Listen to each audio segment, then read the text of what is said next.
with Mark Davis, Kriska Meinhardt, Ruth Rules, Jake Winnikine, Alan Tomasella, and Nick the Doc Skirkle. That is right. I'm Mark Davis. That's Jake Winnikine, Alan Tomasella, and Nick the Doc Skirkle will be joining us very, very shortly. And Jake, as the only one here right now, it's an exciting time of the year because it's what we did last year. Myself, Doc, Luke, and Chris. We started a division breakdown. Went division by division, start with the AFC, and we flip-flop AFC East this time and NFC East next time.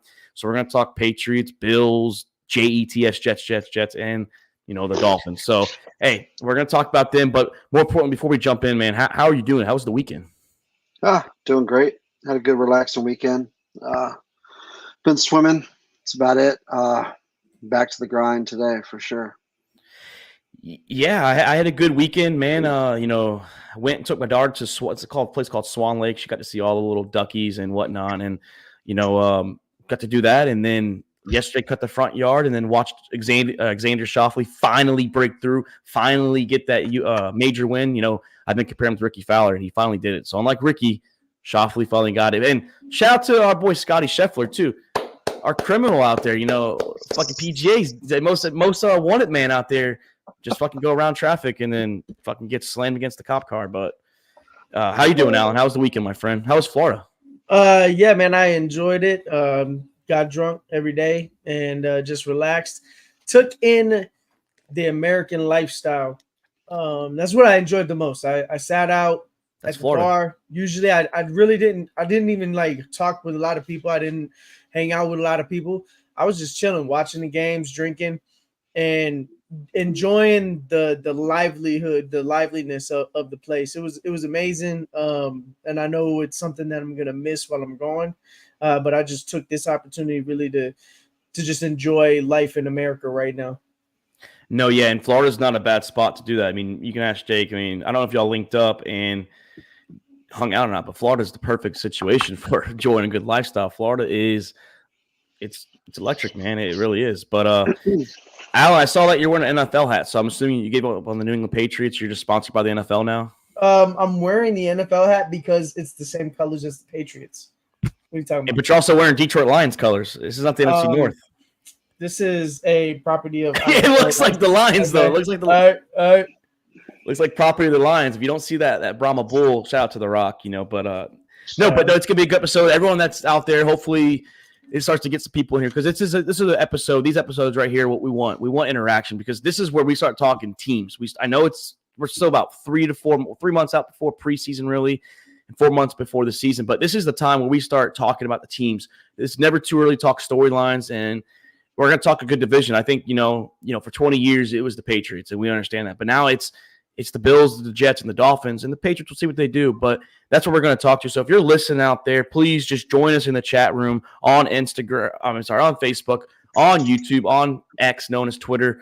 And just comment and let us know what you want to hear. Ask us questions. We'll answer questions, and we'll go off the rail a little bit to talk to your questions and your concerns or whatever. But we're going to do this every single week, and when we do it, boys, we're going to start the last place team from the year before to the first place team. And Alan, we're starting with your team, the New England Patriots. They were 4-13 last year, and we called it Bill Belichick was going to probably be gone when it was all said and done. You hired Elliott Wolf out there to take over the GM. You have a new quarterback. So I know we're all going to talk storylines, what we're looking forward to, but since you're the Patriots fan, start us off. What are you excited for the New England Patriots? What are you looking forward to in general? Just being angry, just what's going on in New England? Yeah, what I'm looking forward to the most is a new energy around the team. Even as a fan, you could tell, we're all kind of a little bit tired of the do your job mentality. Love Belichick, love what he did for the team. We love what he brought to the culture of the team. But make no mistake, it's still Robert Kraft's team. He still wants to build a championship caliber team. Are we doing that this year? No. But we're starting off young with young coaches. We're bringing in and trying to build a new culture that is going to tailor more towards being able to communicate and work with these younger players. I think that we've got a good quarterback. He very much compared to Josh Allen in the future. So I do think that we have a lot of benefits and good things to look forward to. I wish we would have went out and gotten one of those top tier wide receivers in the draft. I would have loved to have gotten Keon Coleman, who's on the Bills. The more I watch this guy on interviews, I'm just like, get me this guy on my team. This guy's freaking funny as hell. I think he's got great energy. But having said that, I'm not expecting the world. I'm not expecting 6, 7, 8 wins. I'm not. So if we come out and we do that and we don't even make 500, but we still get to like 7 wins, man, that's an amazing season for me. But I really do think they're going to hit their under. Right now, the under on Bet365. I don't know what type of links we got, but Bet365 is a great platform out there for anybody that does betting on the regular. They've got really great news, really great information. They put it all together very well. But Bet365 is a compilation. They've got basically all of the different betting platforms put into one. And so right now, Patriots at 5.5 is their over under. I definitely take the under on that. I think the odds are minus 140 on that. So definitely take under the 5.5. I know I don't know if I'm the only one in the chat. I know Jake has pushed back against me, and you can chime in too, Jake. I don't know if Drake May's starting week 1. That's maybe not necessarily a bad idea. I'm not saying Jacoby Brissett is a fucking world beater, but he's not a bad guy to learn from. He's been around a few teams, the Commanders, the Colts, the Browns. He's been up the Patriots. He's been around. So it's good to still learn from a veteran. Many teams. He's been around so many teams because he's that good, But you still learn from a veteran quarterback. What I would say is this: the Patriots said early on in the offseason that their plan was to bring in a veteran quarterback to start for a year. Whichever quarterback they got in the draft, whether that was Drake May or it was Jaden Daniels, they said they were going to bench that player for a year. Now, we all know what happens. We all know the pressures that come with it. I don't know if Brissett makes it the full 6 or 17 Oh, I don't games, think he does. No, I don't think he does. But I do think that he starts week 1. Maybe he starts up until our bye week, which notably our bye week is week 14. So you can get the first 13 games out of the way. That may sit during that time, bye week, and give him some playing experience at the end of the season when it doesn't matter. I was torn earlier on, but Brissett is starting. It makes no sense. It makes 0 sense to throw a rookie out there with that trash team. It's just not going to set him up for success. Do I think Brissett's the starter all year? No, I don't think so. Do I think it goes all the way to the bye at week 14? No, probably not. Maybe a Thursday night game or something like that. Maybe going. Well, it just depends. Who's your leading receiver? Kendrick Bourne? Hey, I was gonna say I'm excited to see Jalen Polk and Javon Baker. I'm actually excited to see those cats. To be honest, I do think that our Thursday night to the next game, which is a 10-day gap, that's way too early in the season for that to happen. I think because that's week 3 going into week 4. That's just way too early. I don't think it happens there. By the bye week, the season's already over for them. Yeah, but you want to get him reps, right? He's gonna play at least some for sure. That's what I'm saying. That at the end of the bye week, you've got 4 weeks of game time without putting him really in too much danger of getting injury, having a big injury or anything like that. You get him some good reps at the end of the year. Teams are vying for playoff ability, so playoff spots. That's exactly where he's going to find an injury. Playing a team that's going for a playoff spot. Well, we got but you gotta get him reps though, man. You can't just gotta get him reps. We've got that O line is bad too. But they invested. It's gonna be ugly. I agree. You can't come in early in week 4. This team is not built enough ready for him to come in now. But you also can't come in week 15. You can't put a guy in here for the last 3 weeks of the season and go, hey, these games don't mean shit. Go out there, see what you can do, and expect his career to get off to the right start. You've got to make that decision. And obviously it's not a playoff push, but you've got to make that decision of, hey, I'm committing to this guy halfway through the season or take the entire first year minus injury.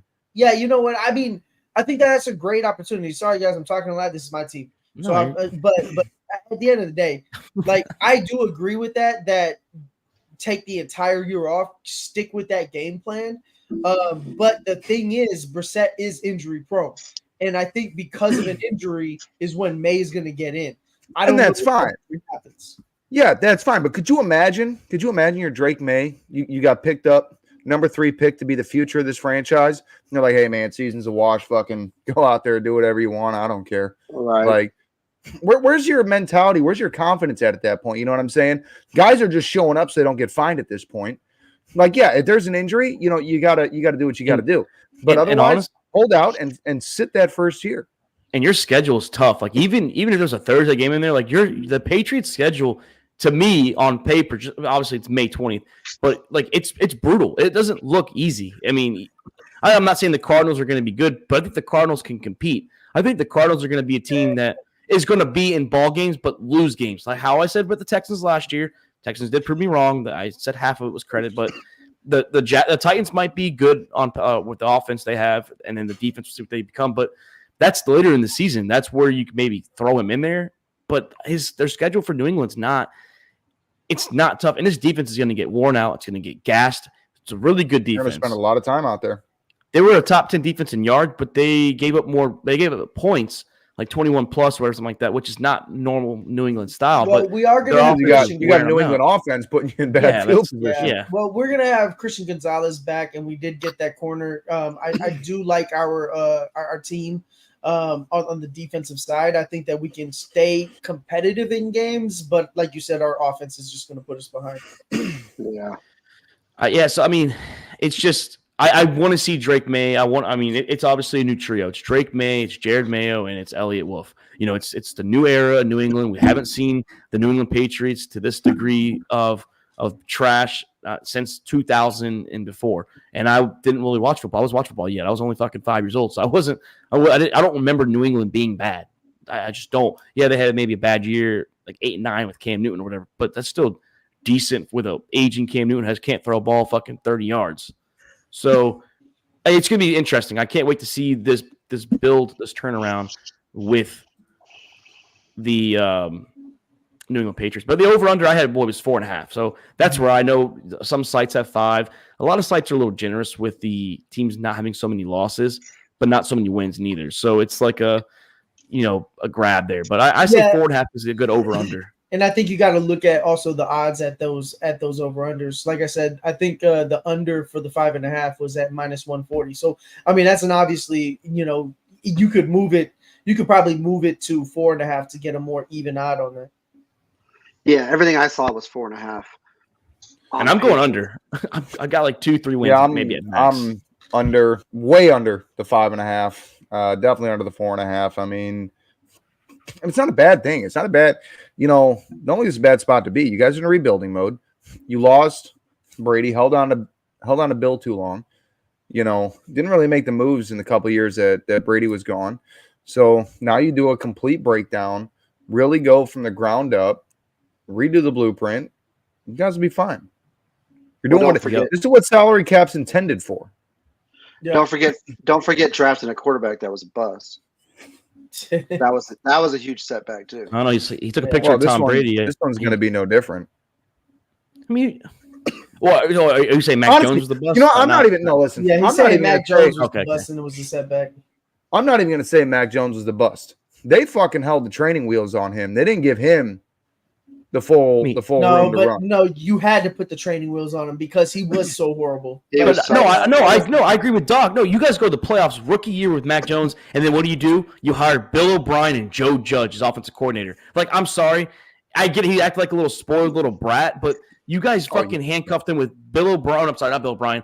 Matt Patricia and Joe Judge were your offensive coordinators. Not even that wasn't a great move. And that's what set y'all back, though. But I don't believe that Mac Jones had the tangibles. I don't care who you are. Mac Jones had the tangibles.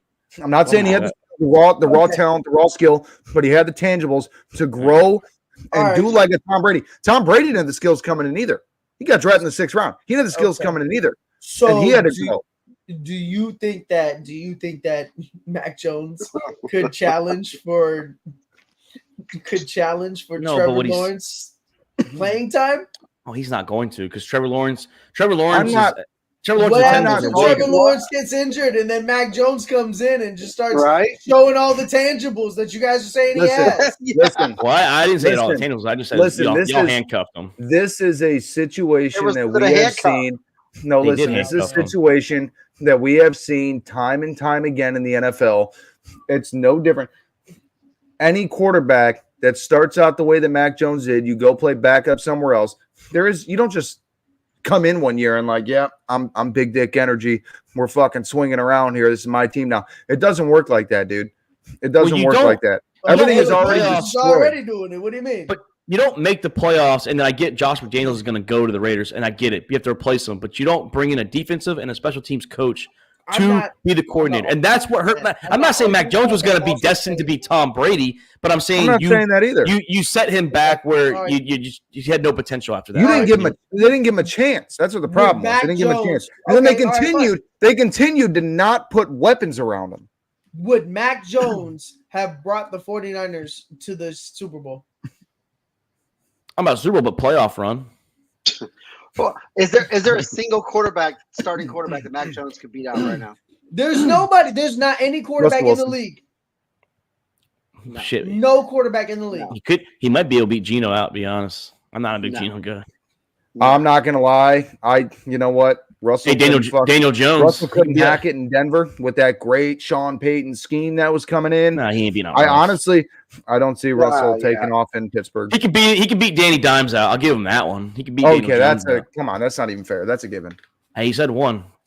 I said they're the same quarterback. I don't beat out Danny Dimes. All right. So we're all under though. No, because Danny Dimes can actually run. Yeah. What can Mac Jones do? Like, dude's garbage. So under though, Jake, you I agree. I'm not saying he's not. Okay. I'm not saying he's not garbage, but he is a garbage because of the New England organization, not because of his own doing or his own talent. I'm not saying he was going to be great. I was never a fan. I'm just saying they said they fucked him over by not giving him a legitimate shot. That's all I'm saying. He would look even worse if they didn't handcuff him. They had to handcuff him to get some kind of product out of him. He looked decent his rookie season. He looked decent his rookie season. That doesn't mean anything. If you don't handcuff Jameis Winston, you got no business handcuffing Mac Jones. You're gonna go out there and let fucking Jameis Winston throw 85 picks a year. All right, you got to give Mac some room to run. But he's gonna throw 30 picks and 30 touchdowns. Mac Jones is gonna give you 30 picks with not 30 touchdowns. Oh, shout out to Saints Lover 95. He says Joe Milton starting in the next 3 years. Hey man, I know Luke was talking about that off air with me and Chris. He said that he thinks Joe Milton could maybe actually, like, I don't know if he's being serious or not, but he said he could be, if Drake made the experiment fails, why not give Joe Milton a slot, a chance? But let's move on. This is the team we should be talking about the least. No offense, Alan. There's 3 other teams in this division that are worth talking about. And with that being said, that is a team that went 7-10 last year and 7-10 the previous year, both with Zach Wilson, essentially. And that's the New York Jets. We know the storyline coming in. Aaron Rodgers is finally going to play with the New York Jets if he doesn't get hurt.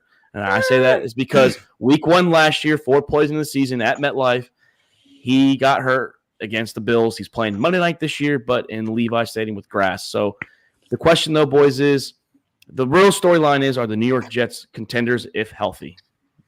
I say contenders, Super Bowl contenders. I'll let y'all start. Go ahead. I do not think that they addressed their biggest problem, which was offensive line. And Morgan Moses and Tyron Smith. They drafted Fashanu. I don't think that they addressed it with the players that they needed to. They got an injury-prone guy in Tyron Smith. Fashanu, still, people liked him coming out of the draft. He's still a rookie, still going to take time. Aaron Rodgers does not like playing with rookies. I don't think he's playing. I don't think he's playing one. I think he's learning because you have Morgan Moses they got too. Again, I don't think that they addressed enough of their issue with their offensive line. And I think that if you're going to call them a contender for the Super Bowl, I think the answer to that is definitely no. I think that they'll be a good team. I think that their over-under right now is 9.5. I think that that's a good number. I think that they could go very close to that, 9 or 10 wins. But I don't see them doing more than 10 wins. They also have an early favorable schedule, but they've got a tough end of the year, middle of the season too. And I think that it could be an issue. They also don't have a bye week until week 12. How many injuries are they going to have until that time? If they're healthy, though, week 12 is a perfect bye week. If healthy, it's a perfect bye week for them. It all hinges on Aaron Rodgers. Two things from Aaron Rodgers: his health, and is he still going to be Aaron Rodgers? Because you can't have Aaron Rodgers with that team being the middle of the pack guy that he was with the Packers at the end. He's got to be better than he was. He's got to get to MVP level, and I don't think he can coming off of an Achilles. The end of the schedule, honestly, yeah. I mean, I get it. Like December can be brutal with the Dolphins, Rams, Bills, Dolphins, but Jaguars, they should be able to take care of the November games. Like they should be able to go into November probably with like 9. Honestly, 10 wins. a late tough schedule is what you want. Get those early wins out, build momentum, build the chemistry, come into that gauntlet ready to fire, ready to knock them all down. Yeah, I mean, I think they start off with a loss. It's a gauntlet for them. They start off with a loss at the Niners. Then you've got at Titans. So the first 2 games are on the road. Then you've got a good stretch of 3, what we'll say are lower competitive teams: Patriots, Broncos, Vikings. Then you go teams. Don't back that up. Back that up. I don't want to hear. Listen, all wins. Listen, I don't want to hear. I don't want to hear lower competitive. Okay, take the participation trophy off. All right.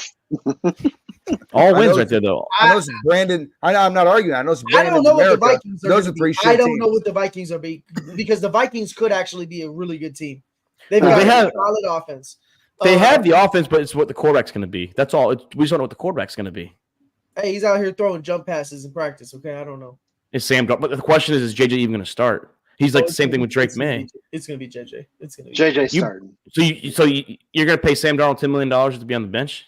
Yes. Niners paid him what, 7 or 8 to be on the bench? The Bears paid Mike Glennon, of all people, $15 million to sit on the bench. Yeah, he's on the bench. Then you guys went and got Trubisky to the second pick. You can afford a high dollar. It's not even a high dollar in this NFL, but you can afford to pay $10 million for a backup quarterback if you're starting a rookie on a rookie contract. Yeah, I mean, in order to have a good backup now, that's the price. It's between 10 and 15 million for a backup quarterback. You might be right there, but no, I think the Jets though, like Bulls started resetting that.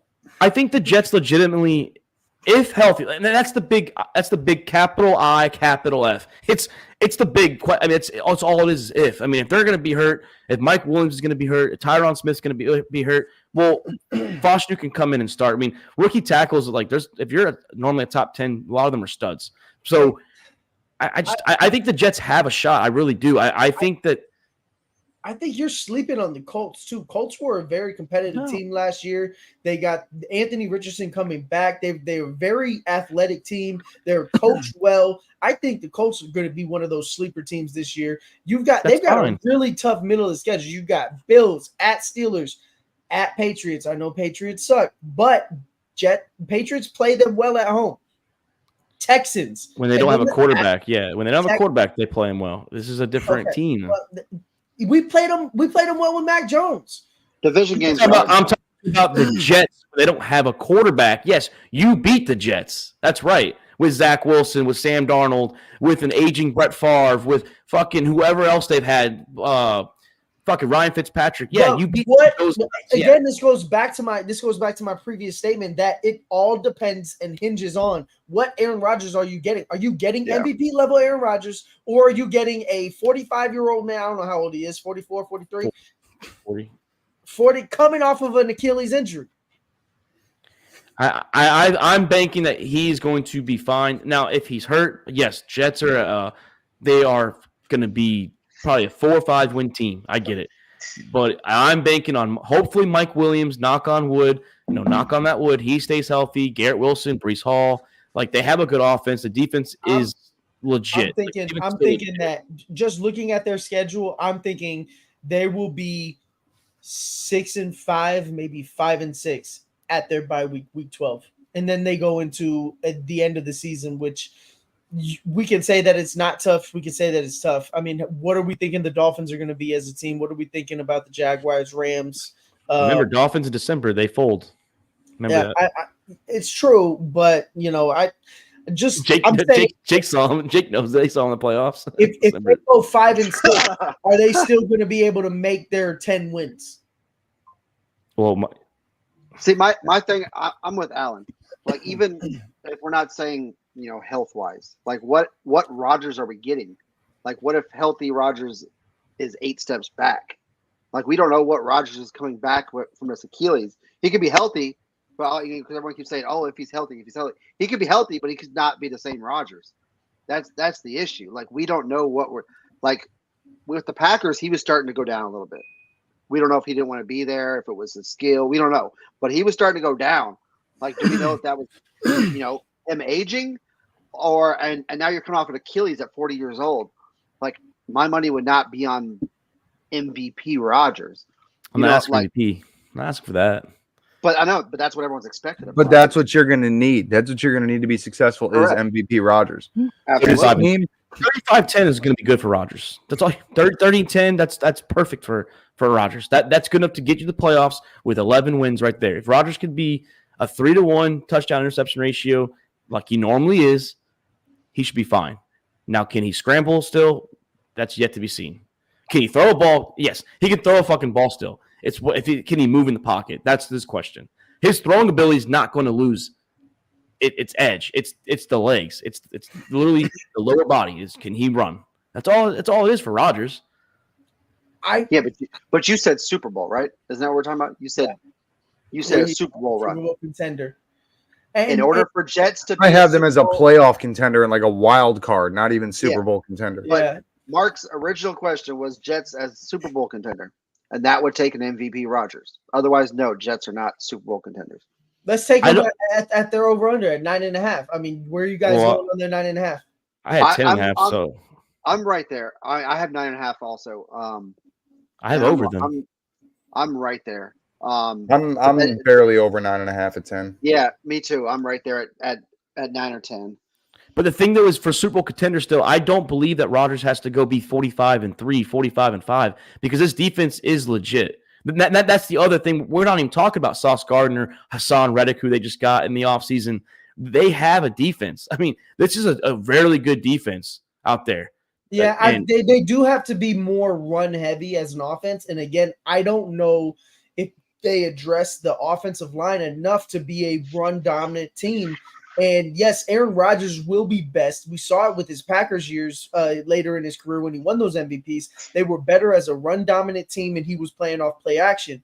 I don't know if this team, for one, has the coaching ability to keep him there, and two, the ability to actually run block in games to keep them there. Breece Hall's statistics throughout his entire career has been based off of big ass runs, and he doesn't get it done consistently on a regular average run pace. So, and it's because of their offensive line. I'm not taking anything away from Breece Hall. I'm just saying that his running has always been sporadic and getting big runs, and his catching ability out of the backfield. But does this offense have the offensive coordinator, the head coach that can challenge? Well, Hackett is in a scapegoat right now, by the way. God damn, that's a big ass pizza. I was just thinking the same thing. Doc, let me see that. I was looking down. Let me see that one more time. God damn, dude. That's not even one slice. That's like the whole half. That's a half a pizza. So, but by the way, Alan, though, real quick with Breece Hall. Now, the Jets they have a lot of running backs, but they did draft Braylon Allen out of Wisconsin in the 4th round, and he was a really good running back in college now, and they still have the other guy. I can't pronounce his name. Starts with an A, but the Jets do have running backs. That's not an issue there. Yeah, I agree. Can Tyron Smith stay healthy? If he does get hurt, can Foster step in? He's a 10th overall pick. I would hope he can hold his own on the left side. My problem is that this team last year was not an Aaron Rodgers short of contending team. They went 7 games with Zach Wilson and whoever else threw the ball for the New York Jets. They went 7 wins with Zach Wilson. And who else threw the ball for the New York Jets last year? Because Zach got benched. Was it Mike White again last year? Or who else? No, Mike White was on the Dolphins. So who the fuck was the backup for the Jets after Zach Wilson? Because they won 7 games with those guys. And Zach Wilson did go into Kansas City and almost beat them. He did beat Buffalo. He did beat Philly and their defense. So, I mean, and I think it was in New York for that one. But still, they played Kansas City down to the wire with Zach Wilson. and that defense the Chiefs had. We were hyped on the Chiefs defense. I think Aaron Rodgers makes them a 10-11 win team at least. And then you go from there. Yeah, we're all right there at 9.5, 10.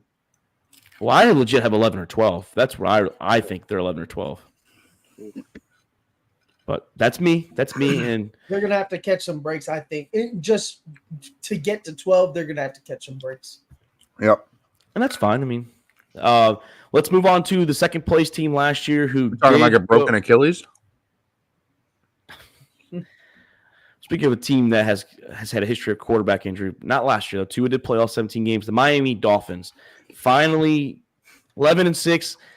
In my opinion, they choked the division away last year. They were up, I think, 2 or 3 games with 5 games left, and then Buffalo did their thing, and they won the division. Jake saw that the Dolphins fall short or get blown out in Kansas City when they should have had a home game. So the question, boys, is what do we think about the Miami Dolphins? Because there's a few different storylines you can go here. So what about the Miami Dolphins out there in the South that we think about them?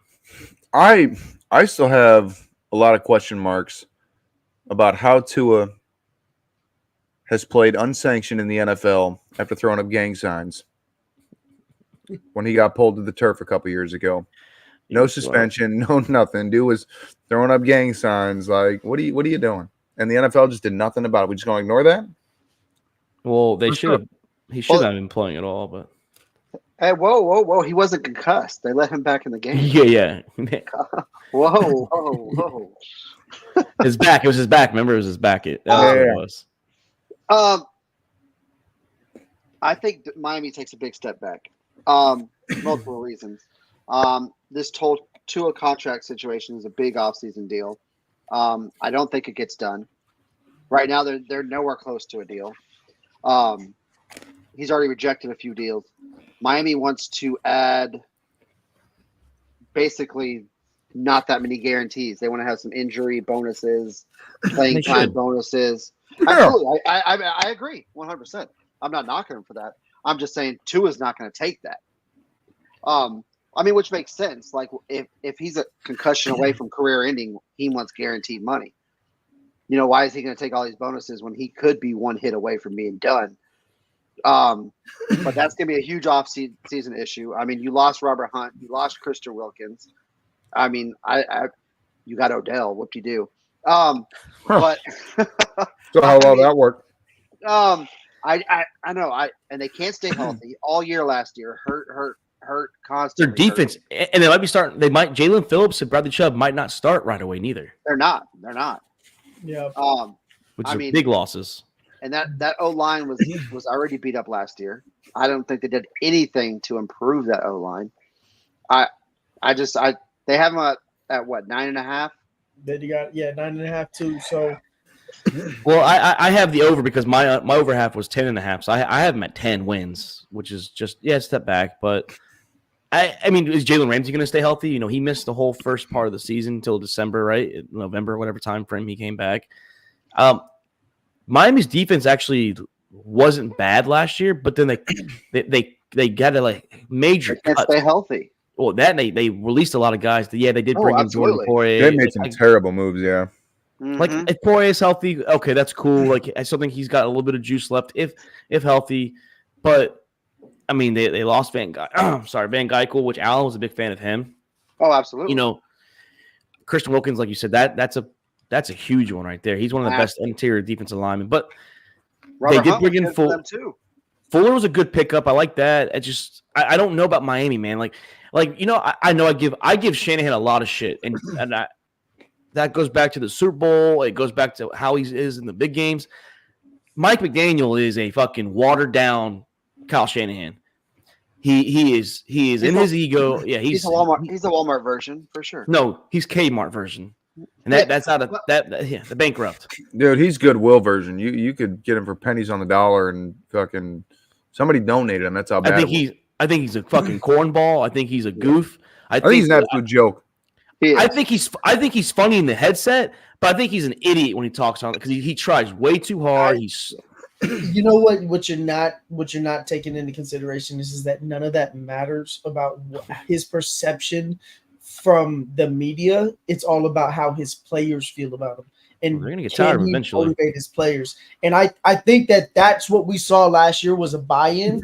And then the end of the year was kind of he got a gimme on the end of the year because of so many injuries, because of how many guys got hurt at the end of the year. It really took away from their ability to get after the quarterback.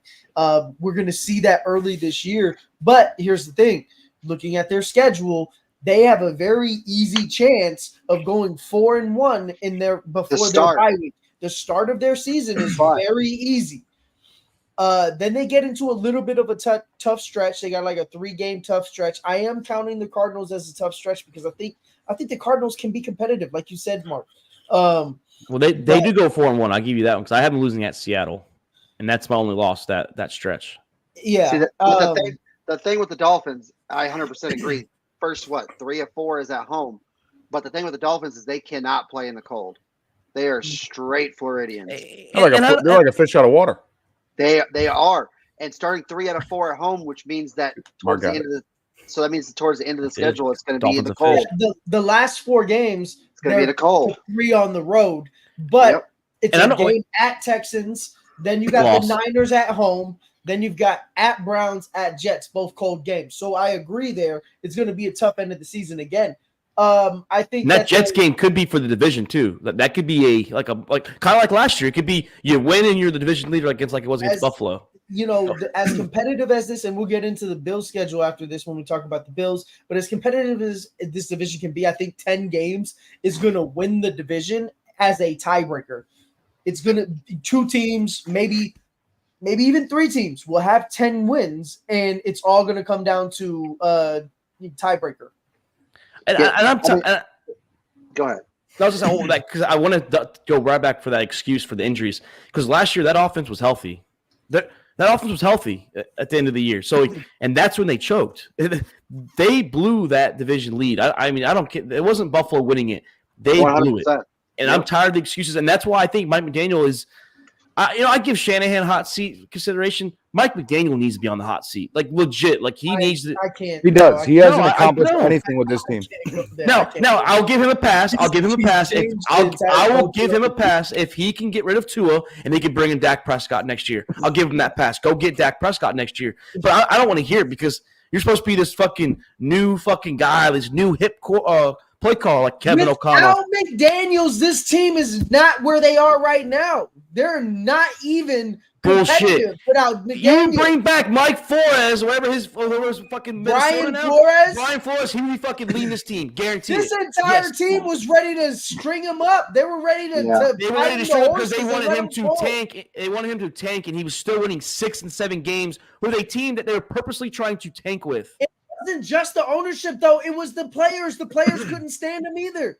Players hated him, and Flores said, I will not coach if Tua is my quarterback. He didn't want Tua at all either. Yeah, I don't blame him.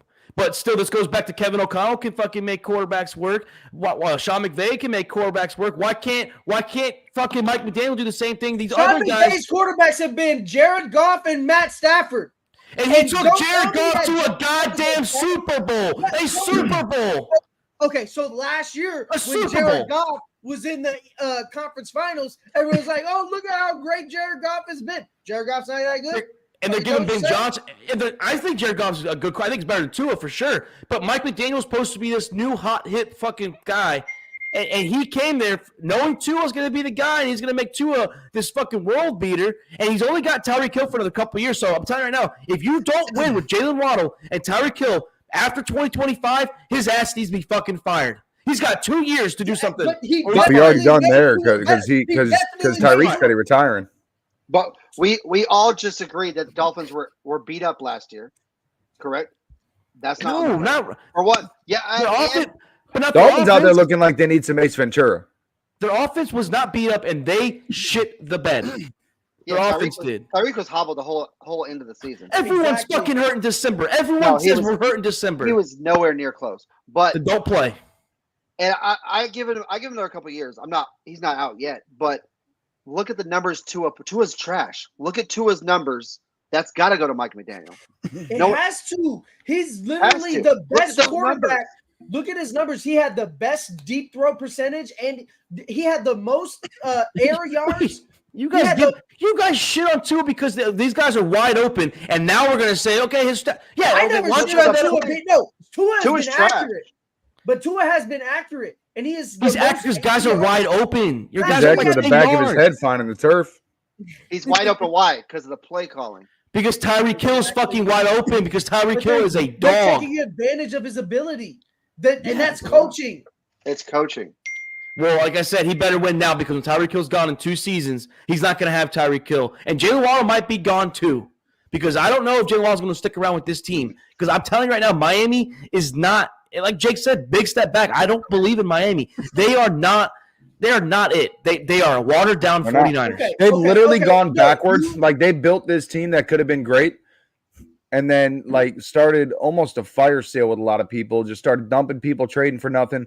Like, they have taken every step backwards in trying to build around this offense. And if Buffalo's window closes and then the door opens for the Jets and they skip over the Miami Dolphins, that's even a bigger slap in the face for the fucking Miami Dolphins. Would you rather have? Let's take it easy for the Jets. The Jets don't have a long-term future going right now, okay? But let me ask this question. Would you rather have a middle of the pack coming off of an Achilles injury and is not going to be close to his MVP years, Aaron Rodgers? I'd have Aaron Rodgers and Tua. I'd take Aaron Rodgers over 2 every day. I'd take Rodgers over 2. Stop. No. Listen. Mark will tell you. Mark will tell you from day one. Mark will tell you from day one. I have not been an Aaron Rodgers fanboy going back to last year, and even I will say I'll take Aaron Rodgers over Tua. I'd take Aaron Rodgers in Miami situation right now over Tua any day. I'd take almost any quarterback in the NFL over Tua. I hate Tua. Yes. My buddies are Dolphins fans, and I tell them all the time, Tua is trash. Let's do a water bucket challenge. Water bucket challenge. Me and you, Mark. What's the challenge? Take a water bucket over the head, live on camera, if Tua has a better year than Aaron Rodgers next year. Why don't we just? I would hope. I would hope so. You guys are talking about Mike Williams going to get hurt, Aaron Rodgers going to get hurt. Yeah, he's going to bet you because Aaron Rodgers might not fucking play all year. You're saying that Aaron Rodgers and the Jets are going to be Super Bowl contenders, and I'm saying that Tua is going to be a better version of a quarterback than Aaron Rodgers. I'm saying let's just do a water bucket. If they both play majority of the season, Aaron Rodgers is going to be a better quarterback. Well, it's got to be. It's got to be a majority. There's got to be numbers. If Aaron Rodgers gets hurt week 3, then like that deal's fucking pointless. Or if Tua gets hurt week 3, that deal's pointless. No, because if those 3 games are better. That's not how that works, Doc. No, you're comparing. No, you're not. Because you're not comparing a full season. No, because that's like saying in baseball, if I get 3 hits and I tear my ACL, I'm a better hitter than you. Let me finish. Okay, come on, dude. You're comparing the first 3 games. Whoever played better in those first 3 games played a better season. It's not better. That's like me saying I get 3 hits in my first. Bet money like an adult. Bet money like an adult. If I get 3 hits in my first major league fucking game and I get tear my ACL that game and you fucking went 1 for 3, I'm a better hitter than you because I fucking had a better hit in that one game. Yeah. We're doing it for the fans. We're doing it for live. You're not even gonna be here, dude. You're gonna be in the fucking God knows where. I'll do it from the desert. I'll do it from the fucking desert. Oh, that's why he's willing to do it. He needs a water bucket out there. No, I will take the over on Miami. I have them over at 10 at the moment. Now, 10 wins right now. You just said they're gonna take steps back. That is a step back. They won 11 wins last year. That's a step back. You said a big step back. No. Jake said big step back. I said they're taking. You said you agreed with him. I said I'm getting to agree with them. Yeah, I'm starting to agree with them, but I said 10 wins right now. They don't win the division. They should win the division. They should have won it last year. They let the Jets come up on them. If the Jets are healthy, the Jets will win this division. I'm telling you right now, the Dolphins are not winning this division. They are not. I don't know, man. Keon Coleman's going to be a Stephon Diggs right in the head and can actually play football. And I'm telling you right now, we're going to talk about Buffalo in a couple seconds, but I have over at 10, and 10 wins is not guaranteed to make the playoffs as a wild card team in the AFC this year because the AFC North is loaded. I'm calling 10 games for the Dolphins, 10 games for the Jets, and we'll get to the Bills. But I'm calling 10 games for both of those teams. Jake, you said over, right? You said at 10? Or you said under? Under. They're at 10.5, aren't they? I haven't said my over under is 10.5. Allen's, that's why I said over because Allen did 9.5. Mine is 10.5. Under. But are you 10 wins with us, or are you like actually single digits? I'm at 10 wins. That could change though, huh? It sounds like that's a. Remember, we're gonna do our official playoff prediction soon. Like not soon, but August, September. Doc, what do you got? I have them at 10. 10. All right, well, let's go into the AFC East champions for the last 4 seasons, the Buffalo Bills. And for the last storyline is Sean McDermott, in my opinion, and Brandon Beane on the hot seat. Sean McDermott was one season away from being fired if they somehow did not win that division, did not win a playoff game. So the question, boys, is with Stephon Diggs gone, the defense kind of got, gutted a little bit. Can Josh Allen be Josh Allen without Stephon Diggs and the rookie Keon Coleman? Well, defense has been getting gutted for a couple years now. Honestly, my problem, this team has proven they can win the division. What are they doing in the playoffs? That's what my biggest concern is. Year after year, we just continue to fall, continue to lose to the same teams. Like, we just choke every year in the same spot. This is like the Baltimore Ravens. You know what I mean? Like, it's force Lamar to be a quarterback, you would see what happens. But this is the same with the Bills. Force McDermott to be a coach and see what happens. I mean, we saw last year, Allen just made some terrible decision making at the end of the year last year in the playoffs. I mean, I don't know. Playoffs, he actually had some good. He had 2 good throws in the playoffs. They had him on handcuffs though. They were really scaling him back. They were trying to go more run heavy. They were trying to take away his decision making at the end of the year with Joe Brady. And again, I don't think that this team can be competitive if your answer is make Josh Allen less of Josh Allen. He has to be that guy. He's got to be the best quarterback in the league for them to be competitive. And you can't go into the season, Joe Brady's your guy, and now your whole game plan is going to be dependent on making Josh Allen less of who he is. You can't be the best quarterback in the NFL as Josh Allen with the amount of turnovers. You just can't.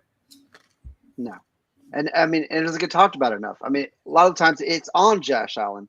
And last year they were 6-7 in 1-score games. That's including the playoff game. But I mean, it's all year long. Anytime it's a close game, you put the game in Josh Allen's hands, it's a fail. That's what I'm saying. It's poor decision making. Always. He's been that way for the last couple of years. He was that way at the beginning of his career. He had a small stint right in the middle where he was like immaculate. He just made great decisions, and it was all coaching. It was all Brian Daboll. It was all about getting him in positions to make good decisions with his abilities. And this team has now taken a step back because they haven't found an offensive coordinator that can do that. And now it's going to be about running it through the offense, making it or making a running offense, making it a more balanced team. And I think that the best way this team can be competitive, unfortunately, if we're talking about making the playoffs and winning the division, it's going to be about them being more run-centric as an offense. And to win a championship, though, you have to be Josh Allen-centric. You have to have Josh Allen making those amazing plays and making the right decisions within his abilities. That's why I don't think that they're a contender as a championship because they didn't bring in enough pieces. They didn't make enough changes. Sean McDermott is still going to run this game. And I think this year, this team's going to flame out. That's what I think. I do too. Now, last year when Joe Brady took over, we did see the flashes when it came to a better Josh Allen with decision making, and we saw more. Not his passing ability. No, but he was included a little more in the run. So was James Cook. James Cook was good in the beginning of the season, but then when Joe Brady took over, we saw James. I agree with that. And I think in the playoffs, I'm not gonna. Stephon had that wide open catch, and so did Shakir. Yeah. He had one wide open too, and they both dropped it. And I'm not saying Josh Allen didn't have bad throws in the game. Now that happens, but I'm not going to sit here and say every single 1-score game they've ever lost is Josh Allen's fault. I remember Allen in 2021 was trying to blame Josh Allen for that 13-second fucking debacle that they had. I mean, things like that. Like, yeah, I mean, it happens. But Josh Allen, I still take Josh Allen over a lot of quarterbacks. I get it, turnovers there, but I don't remember. I didn't know Allen back then. I didn't know Doc back then. I know Jake back then. But no one shit on Brett Favre like that. I get it. He won championships and MVPs. So they did. I don't remember that. I don't remember you guys. A lot of But people were saying, "Oh, Brett Favre's a fucking magician. Brett Favre's a fucking gunslinger. No. He's the fucking one of the best guys to ever do it." And that people were saying that still. He got bashed for his picks. He got bashed for his picks all the time. Brett Favre also isn't he the record holder in picks? Not just his picks on the field too. Yeah. But the thing with Josh Allen, because like Allen said, he had that stretch where he was magnificent. That middle stretch. If he didn't have that, we'd be talking about Josh Allen as bashing like these other quarterbacks. He'd be like a Trevor Lawrence. We'd be talking about him like Trevor Lawrence. That was exactly what I was going to say. Exactly.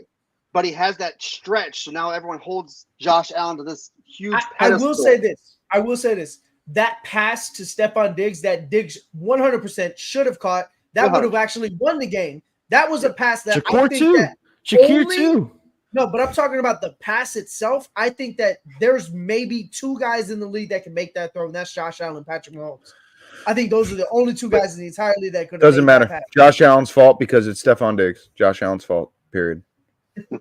Well, he threw to Shakir pretty fucking good too. Shakir dropped it as well. I mean, I don't know what more you could have done. I mean, unless you want to like fucking from the sandlot, you want to run the ball back to the fucking receiver and say, "Here you go. Here's the fucking ball." That's all he had to do. I mean, I guess they just can't catch it. I mean, it's just literally. I'm not saying every loss is on Josh Allen. I'm just saying that if he didn't have that magnificent stretch, we'd be talking a little bit different about Josh Allen right now. But or if that's fine though. If you look at you put his numbers on another quarterback, and then we're talking about how bad these turnovers are. But Josh Allen still elevates his team compared to most quarterbacks to a different level with winnings too. Because without him, they don't win a lot of games neither. It goes both ways.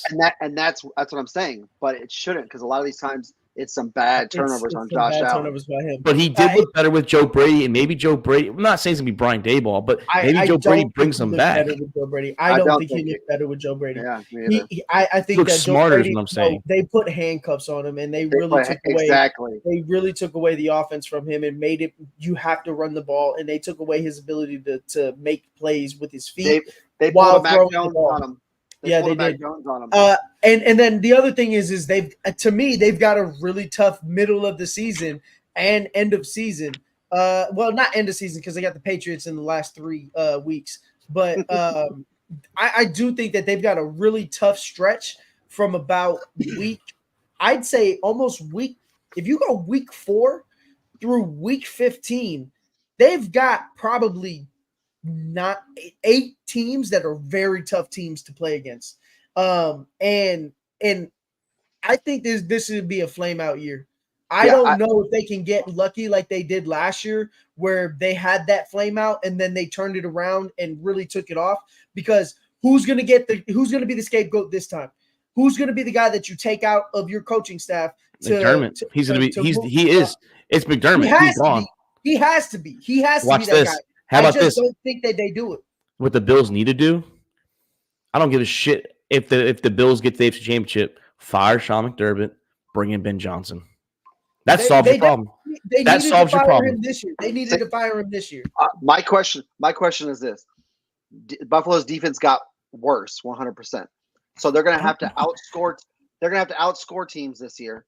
And that offense does not look any better. I don't think their defense got worse, though, to be honest, because they were already all those injuries that they were dealing with. Those guys are all gone already, and they were already a top 10 defense in yards and points last year. And they do get Matt Milano back, and that was a big loss as well. Now you're going to get Milano back. Poyer and Hyde barely played; they're gone.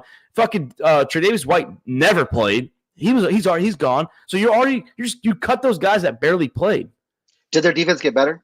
They stayed the same. Dude, they stayed the same. Top 10 defense still. Listen to this stretch. All right, this is 4 through 15. At Ravens, at Texans, at Jets, Titans, easy one. Seahawks, okay, easy one. Dolphins, Colts, at the Colts. You got the Chiefs, bye. Niners, Rams, Lions.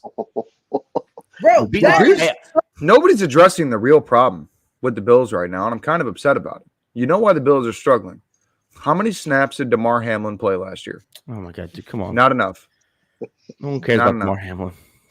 He lost. He played 1 snap, lost 1 game. All right, they need more DeMar. And got a penalty on that game. And got a penalty. Need more DeMar. But no, I mean, I think Buffalo. I don't know, man. Like, they're a weird team because I can see them, like how Luke says, they take a massive step back. I can see it.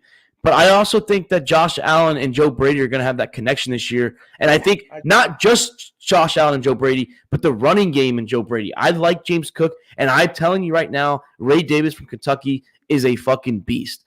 That's a good 1-2 punch. How do you hear that schedule that Allen just said and said that the Bills are going to be okay? Because I trust Josh Allen, man. I think that it's going to work out. I think the run game is going to open it up, and I think Keon Coleman's going to be a good receiver in this system. No, all defenses have to worry about is Keon Coleman. And also Kincaid. The run game isn't going to open up. The run game isn't going to open up because they don't utilize the run game, right? Yes, they do, Doc. What are you talking about? James Cook was like 20 yards or 120. That's it. Exactly. No, because even with Joe Brady, they tried to be more run-centric, but then there was games where, even in the playoffs, where he didn't even touch the ball. Like, they sat him. Listen, buddy, I lost a lot of parlays. I lost a lot of parlays on James Cook over 25. Doc, you lost a lot of parlays because of Lamar Jackson every single week, you kept saying. So was it really James Cook or was it Lamar Jackson? I had more than one parlay, asshole. That's your problem, dude. Stop betting because you ain't winning. No, I'm a degenerate. That's my problem is I'm a degenerate. The thing, though, is that they still utilized him. They go away from the run. He was on a bench. I mean, it's terrible. Buffalo's over-under. Buffalo's over-under is the highest in the division, and it's 10.5. I'm going under then because I got 10 wins. I'm going significantly under, and I'm going to say that they struggle to get to 8 wins. I think that it's going to be 7 or 8 wins. You have all 3 at 10 wins, Mark? No, I had the Jets at 11 or 12. He did say that. I do. And I have the AFC North all having winning records. And it's going to be, so saying 10 wins might not get you into the playoffs. I think there's going to be a bunch of wildcard teams at 10 wins, and there's going to be a team or two missing at 10 wins. Statistically, I don't even think that's possible, but I haven't done the math. I've done a playoff predictor already. I mean, I just ticked around and fucking did 1 through 18, and I fucking picked every single week.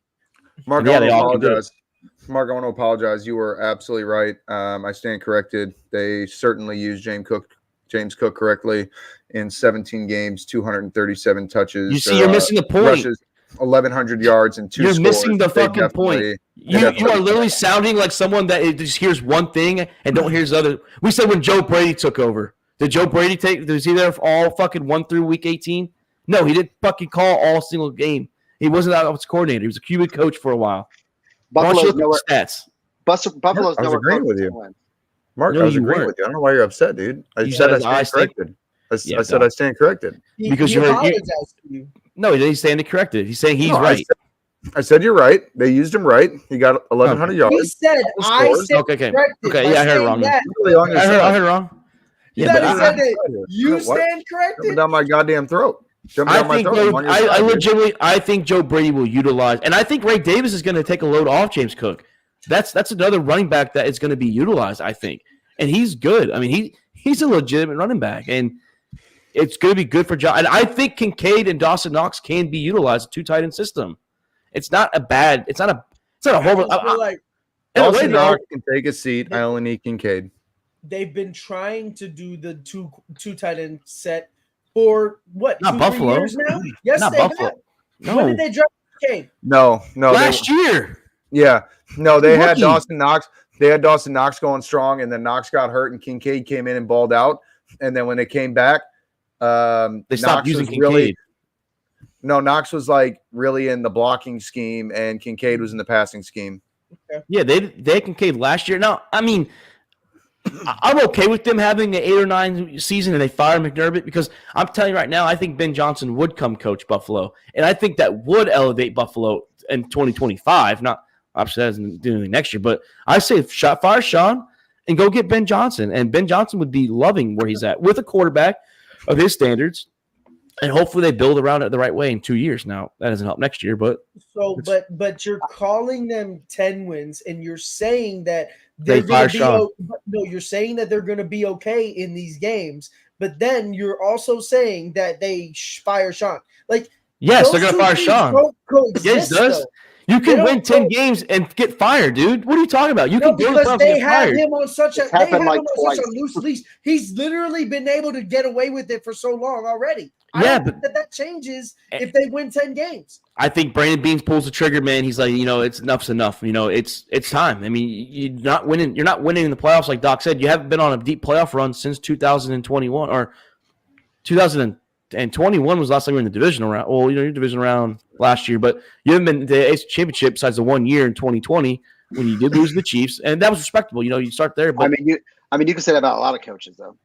I mean, his resume. Yeah, but I think with Ben Johnson available, though, Brandon Beane has to think about that in the back of his mind, get away from the defensive-minded coach, and go get that young coordinator that everyone loves. I think Buffalo has such a bad year that people start questioning if Josh Allen's the guy. Well, they're already questioning that. I do think that is the next talking. That's probably more. That to me is more probable than them winning 10, 11 games. Agreed. Well, I agree with Jake and you for a little bit, but I also think that it's going to be McDermott gets fired first. They start talking about Josh Allen being the guy, and then they get the next coach, and then it's a bigger talking point. Absolutely. Who cares? If they fire McDermott, they fire me. No one. But then Josh Allen's going to get an excuse. He'll get an excuse, though. No, he doesn't. To most people, he'll get an excuse. No. To the talking heads on TV, he'll get an excuse. Guarantee it. Not when he has 14 picks. 14 picks? That's actually not that bad. What do you have last year? I think he was at like 17 or 18. So yeah, you probably have that again. Yeah, I mean, like if you throw this year than he did last year. If you throw, I think because Mahomes had fucking like 14 or 15 last year. He had 36 callbacks. So yeah, I gotta go back to that stretch. I mean, that is 11-week stretch of them having to go up against top tier teams. And I just don't know if they're going to be able to play the style of play that they need to play in order to be competitive, which is run the ball. They're going to get behind in these games, and Josh Allen's going to have to come out and throw the ball, and then he's going to make mistakes because Joe Brady doesn't know how to utilize him the way that Brian Daboll did. So everyone's going under, though. I mean, like I said, and this could change. This could change the week before the NFL season when we reveal our playoff teams and our records. This could easily change. I'm not May 20th. Yeah, I have 10 wins. Nothing is changing for me. I'm going to be gone. Nothing is changing for me unless they go out and they trade for a superstar wide receiver that's disgruntled somewhere. I don't know. Devontae Adams. Get somebody and maybe add something as a defensive lineman. I don't think that they have the cap space or the agility to be able to do that with their GM, and I don't think that anything changes. I think this team flames out, wins 8 games.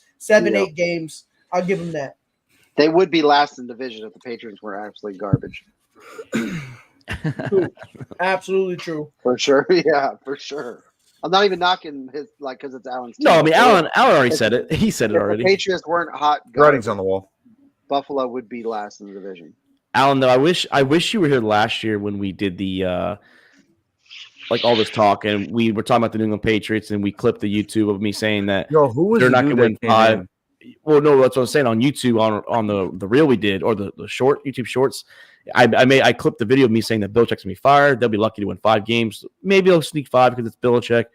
They did win they won 4. So I mean, and he's like, no, they're gonna be 9 wins, dude. They got Bill O'Brien. They're gonna be a fucking great offense. And dude, I went back at the end of the year with Chris, and I tagged the guy. I was like, so still 9 wins, dude? Fucking no response. Bro, it wasn't even that he said that. Like, dude was adamant. Dude was holding on for dear life, talking so much shit about how the Pats were going to win 5 games or 9 games, more than 5 games. And literally nobody else, and I don't think anybody else in the world. I think even like players on the Patriots are like, well, bro, you need to chill. Like, it ain't happening. I'm telling you. Mac Jones like, look at me. It ain't happening. All right. No, but no, great episode, boys. I mean, AFC East, we knocked out that division. NFC East next week. I think this I don't know if it's gonna be as fiery because the Giants and the Commanders, but I think Cowboys moves. What'd you say? Big moves, except for the Giants. I mean, rip the Giants, but everybody else, big moves. Uniforms. Dude, literally, Dallas could have just not shown up to the draft and still better moves than what the Giants did in this offseason. You know what I mean? Dallas's draft wasn't bad for long term. It doesn't help them right now, but their free agency is what sucked. It was the Cowboys. Dallas. Their free agency was still better than the Giants offseason in any facet. It's I don't know. The Giants actually serious question. Giants Patriots, who wins? at Page. I think where's it at? I'm going. I'm just asking who wins. They play. No, they don't play. They don't play. But I'd go. I think I'm taking whoever Giants. whoever the home team is. Whoever the home team is. I'm easy cop out. Whoever the home team is. I'm flipping a coin. I'm whoever's got the coin flip at the game. Whoever wins the coin flip is who is winning that game. That's what I'm saying. Who doesn't win is us fans if we had to watch that game. if we have to watch it, yeah. You know what? Oh my God, that's like the Bears Commanders game a couple years ago on Thursday night. It was 12-9. Oh my God! And then what did they do? Next year they were like, "Yo, that was such a good game. We should do that again." As much as I've been fiending for football, I'd take it right now though. I would fucking put it on my TV and honestly though, I think with the rookie quarterback situation, I think that there's a lot less weapons. At least, Danny Dimes is dog shit. Danny dog shit is what we need to call him, but he's at least got Malik Neighbors. Don't sleep on Jalen Polk. Don't sleep on Jalen Polk, Kendrick Bourne, and Javon Baker and KJ Osborne. I'm nabbing, dude. That's better weapons than the Giants. Overall, that's better weapons than the Giants. Listen, Giants still got Saquon? No, they don't have a tight end either. Shit, that's right. Yeah, they did get. Oh shit, yeah. Never mind. I'm taking the Pats. I had the Giants and Patriots. I think both winning 2 or 3 games next year. The Patriots have such a bad record of drafting wide receivers that it's very hard for me as a fan to get excited about anybody. Even though Jalen Polk has come out and said some really positive things, I think like he's got that. Why did they sleep on me and all these teams passed over me and all that shit. But at the same time, I'm still always weary when it comes to wide receivers on the Patriots. Well, your number one receiver at one point was Danny Amendola. Oh, yeah. No, wasn't. He was never the number one. He was never the number one. Danny Amendola was never the number one. No. Edelman was. Edelman. That's who I meant. Edelman was number one receiver. Hall of Fame wide receiver. You shut your mouth. He's a Hall of Famer because of his playoff stats, Doc. If he makes He's a Hall of Famer. Not because of regular season, but because the dude's got bricks at the end of his limbs, dude. And he still had the best playoff catch of all time. Yes, over the David Tyree. Yes, one catch. Get that over man Santonio. He's one of the highest. Okay, I'm not going to do this with you, Doc. Over Santonio Holmes, too. I'm legit. That's actually good. That would be a good topic off air. Best Super Bowl catch of all time because you could argue. I mean, painful as I can say it. You could argue Edelman. Yeah. But Tyree's. I mean, they're both difficult. Was crazy. I'm not the degree of difficulty was they're both hard. I mean, they're both extremely tough to. You know what is not difficult though? Agreeing that Edelman is dog shit. Okay, that is difficult because he is a Hall of Famer. Okay, shut your mouth. Not playoff related, but Odell's whole career was based off one catch. No, Odell was good with the Giants. It was that post. They put Odell up like he was just the greatest receiver to ever live. Odell has inspired a whole new generation of wide receivers that everybody wants to do immaculate one-handed catches now. Hey, we're all in agreement that Odell might have been the Super Bowl MVP over Cooper Kupp in that Rams Bengals Super Bowl because he was off to a hot start. I do. I think so. Yeah. He was off to a hot start. No, I think, but that's not saying much. If the Niners won, Juwan Jennings was the MVP. Quick shout out though. This is not NFL related. We were arguing that. Yeah, we were arguing that. Hey, not NFL related. Quick shout out. Shout out to the Minnesota Timberwolves. Yeah, where's Jake's apology? Jake owes them an apology. I want to hear it right now. Or do you want to write that up? What do you want to write that up? Because tomorrow we're going to be live for the NBA for our conference finals. You want to save that apology when you can actually? I want you to type up a fucking heartfelt apology like Alan did. We all three. No. You two had him in the Western Conference. But I didn't. No. But you were shit. No, before the playoffs, I said that I think Minnesota and Oklahoma City could possibly make runs, and you guys are like, no, they're too fucking young. They're going to get shit on. They're going to get dog water. Rudy Gobert's going to get written off. Yes, exactly. Series. You know what I want to hear? You know what I want to hear? I said they were going to lose. Yes, I said they were going to lose, but I didn't say what y'all said. Y'all were fucking like pretty much saying like they have no fucking chance in hell to make any noise. Hey. I want my apology from Alan. For what? What did I do now? God damn, dude. Alan, didn't you have the Lakers winning? I did. I did. And I told you, what did I say, Mark? How many games? What did I say? You said 6 years or some shit, probably. I said no. I said less than 6 games. Lakers were going home. You asked me if the Lakers were even making 6 games, and I said no. And Alan laughed at me. And my feelings were hurt. I cried for a few minutes after we got off the show. I couldn't do it on camera, obviously. I kind of got down in the fetal position. Yeah, no, I don't but want you to do at the end of the day, it was 5. That's less than 6. You were Hey, I called it. I said 5. You were right. I'm going to use this expression correctly, okay? And Mark, you need to listen to this properly. I stand corrected. There you go. Okay. Whoa. Wait, say it again because I got the surround sound on. I stand corrected. The Lakers went home in 5. Okay. Hey, actually, you owe me an apology because I predicted 5 games before the playoffs even started. Hey, listen. I stood on my team. I felt like they had a chance. And your biggest problem is LeCancer on your damn team. Actually, the biggest problem is the coach that we fired that took us this long to fire. Hey, also, I'm not arguing that, but LeBron is still a cancer. I'm the only one with Boston. I'm the one with the Boston Celtics in the conference finals as well. Yeah, and actually, everybody. I try to everybody at the favorites. Yeah, we didn't want to go with the favorites. Doesn't matter which trash. Hey man, for the record, there's no for the record there. Actually make them fucking coach. I picked the brain. For the record, everybody around the league is speaking very highly of the Lakers coach getting canned, saying that he didn't deserve that and that LeBron had a lot of influence on that. LeBron and AD. All because of LeBron hate. That's all that is. That's just no. I don't think LeBron had anything with Darvin Ham getting fired. This time, I don't think LeBron had him getting fired. No, it was actually specifically stated by the Patriots that Anthony Davis was the reason why they by the Lakers. I'm sorry, that Anthony Davis was the reason why they Wrong fired dynasty him because they did not want Anthony Davis to request a trade pending LeBron James reactions because they knew that he had already fallen out with Anthony Davis. Darvin Ham did. So they were trying to make sure that they could keep their star player moving forward beyond this season and the next couple of seasons with the contract because Darvin Ham had lost the respect of pretty much every starting player on that team, including LeBron, but it was Anthony Davis. Austin Reeves is on videotape just refusing to give this guy a hand slap when he's out here trying to coach up the team because Austin Reeves couldn't stand the guy. Rui, D'Lo just completely alienated himself from the team. D'Lo didn't even want to be on the team in the playoffs. Hey, Jake, what was D'Lo's final playoff stat there? You know, matching Clay almost 0 for 7, almost 0 for 11.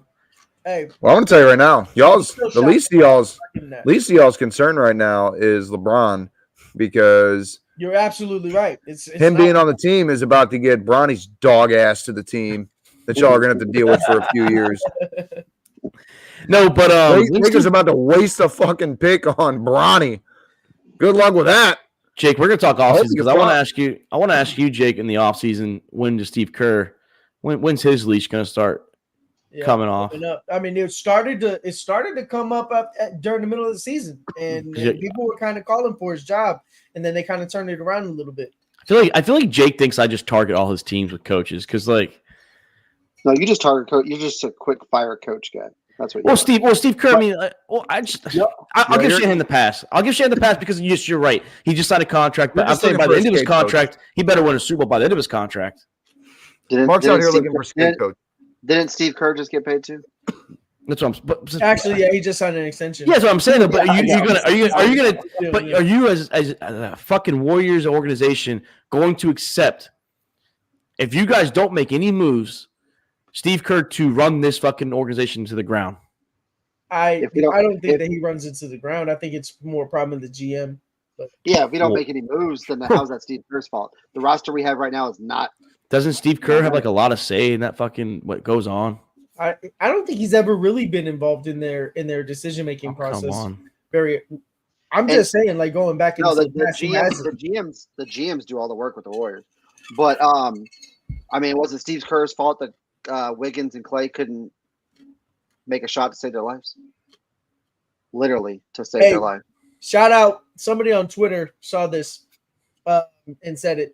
But we are very close to Jimmy Butler's worst nightmare, where Andrew Wiggins and Cat win a championship before he does. Wiggins got one. I know, that's what I'm saying. So if Cat gets one before Jimmy Butler does, those are the two guys that he was like, get me the fuck off of this team because I cannot be with these guys. Yeah. And Wiggins didn't play with. Did he play with Butler? On the Timberwolves? Oh yeah, he did. But there's a difference between Butler's. I mean, I'll give the Timberwolves but Wiggins winning. He was with Steph. He's with Steph, Clay, and Draymond. It's still kind of his worst nightmare. And Andrew Wiggins was a key part of that championship. I'm not gonna lie. We don't win that championship without Wiggins. You're right, you don't. But I'm telling you, Butler's a better player than fucking Andrew Wiggins. I'm not arguing that. All I'm saying is that those two guys that he said he couldn't play with are probably very. I'm not gonna say probably because it's gonna be tough for the Wolves to get there. I mean, we'll talk about that tomorrow when we get into the basketball. But I'm just saying in general. Yeah, let me know. I'll come in and talk about how LeBron is dog shit. Get on your. You're welcome. You're welcome anytime. Yeah, cry baby Jake maybe fucking LaFlop James, dude. You gave Jake a new one. You gave him a cancer. I've never heard Jake say that one. So there's another one for Jake's arsenal. Mm-hmm. Dude, he is that temper tantrum he threw in the playoffs. Oh my god, I watch that shit constantly. Wow. What's funny is all these players throw temper tantrums in the playoffs. And letting his team go back letting his defense go back 4 on defense like it's a fucking power play in the NHL. Every player does it at points. Jokic literally threw a temper tantrum and allowed the other team to go on like a 4-point run. And everybody was like, look at Jokic's team spirit and sportsmanship. He hates when things go wrong. LeBron does it. They're like, look at this guy. He's a horrible player. Because LeBron's been doing it for fucking 20 years. When a call is wrong, a call is wrong. Oh, I think I said it this year, last year. I don't know what they're doing in the replay center. We'll talk about it on NBA, but I don't think Butler gets bashed enough. We talk about the rosters Embiid's had. Look at the rosters Butler's had with no ring. Bulls. Well, but Embiid, the reason why Embiid gets more hammers because Embiid's a generational talent compared to Jimmy Butler. Embiid is Butler's up there. Honestly, wait a minute. Embiid's way better generational talent than Jimmy Butler when healthy. Yes, I will. I'll agree there. Look, I'm Joel Embiid is better than Jimmy Butler. Good. I am not. Butler is a fucking average. The way guys are playing these days, Jimmy Butler's not a generational talent. That hurts saying that coming from a Bulls fan, and that might be a little bit pissed off. Well, I mean, we let him go to the T-Wolves, but Jimmy Butler is not a generational talent. Jimmy Butler is the culture setter, and he was a guy who fit perfectly with the Heat. And while you can say that for his regular season, his playoff, the way that he uplifts in the playoffs is generational. It's the way he choked last year? Often.